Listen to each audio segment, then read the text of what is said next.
ఘనమైనవి నీ కార్యములు నా ఎడల, స్థిరమైనవి నీ ఆలోచనలు నా యేసయ్యా. ఘనమైనవి నీ కార్యములు నా ఎడల, స్థిరమైనవి నీ ఆలోచనలు నా యేసయ్యా. కృపలను పొందుచు కృతజ్ఞత కలిగి స్తుతులర్పించెదను అన్ని వేళలా. కృపలను పొందుచు కృతజ్ఞత కలిగి స్తుతులర్పించెదను అన్ని వేళలా.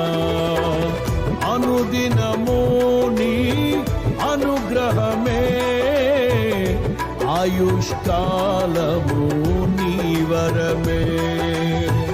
అనుదినము